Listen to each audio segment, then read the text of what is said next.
ইনকিলাব মঞ্চ চিন্তা করছি শহীদ পরিবার সবাইকে নিয়ে যদি আইন কভার করে, আজকে এখানের প্রোগ্রাম শেষ করেই আমরা বিজ্ঞ অনেকজন আইনজীবীর সাথে ইতিমধ্যে কথা বলেছি, আমরা তাদের সাথে বসবো এবং এই পুরো ভার্ডিক্টটা যখন প্রকাশিত হবে, আইন যদি কভার করে, আমরা তাহলে এই আইনটাকে চ্যালেঞ্জ করে, এই রায়টাকে চ্যালেঞ্জ করে আমরা সুপ্রিম কোর্টে অ্যাপিল করবার চিন্তা ভাবনা করছি।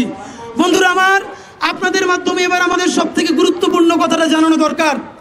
রায় তো হয়েছে, এটা আমাদের জন্য ঐতিহাসিক বিজয়, কারণ হাসিনার বানানোর আদালত, তার বাপের বানানো রাষ্ট্র, যেই রাষ্ট্রের আমার কাছে একটা কল রেকর্ড আছে, গোপালগঞ্জের ছাত্রলীগ একজন ফোন দিয়েছে, আমি খুব আনন্দ নিয়ে শুনেছি। এখনো তারা বলে এই রাষ্ট্র আমাদের এবং হাসিনা দ্রুতই ফিরবেন, আপনারা দ্রুত পালান অথবা হাসিনার পা ধইরা মাপ চান। তো আমি আপনাদেরকে বিনীত অনুরোধ জানাই, হাসিনার পা ধইরা মাপ চাই, প্লিজ দিল্লি থেকে হাসিনার পা দুইটা একটু এখানে আইনে দেন। দিল্লি থেকে হাসিনার পা দুখানা যদি এখানে আনিয়ে দেওয়া যায়, তাহলে 18 কোটি জনগণ তার পা ধইরা মাপ চাইতে চাই, একটু পা আনার ব্যবস্থা করে দেন।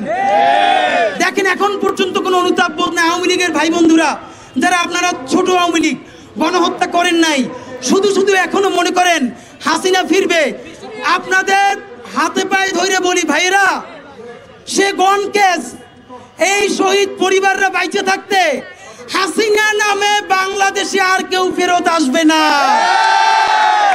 আসলে তাকে সরাসরি যেই ফাঁসিটা সে মানুষকে দিয়েছিল, সেই ফাঁসিতে এবার তাকে ঝুলতে হবে। আর আপনাদেরকে আওয়ামী লীগের ভাইরা আর একটা কথা বলি, আজকে সকাল পর্যন্ত দিল্লি হাসিনাকে নিয়ে অনেক বিনিয়োগের চিন্তা করেছে। এখন দিল্লির বিরুদ্ধে আমরা মামলা করব যে ফাঁসির আসামিকে তুমি ধরে রাখতে পারো না।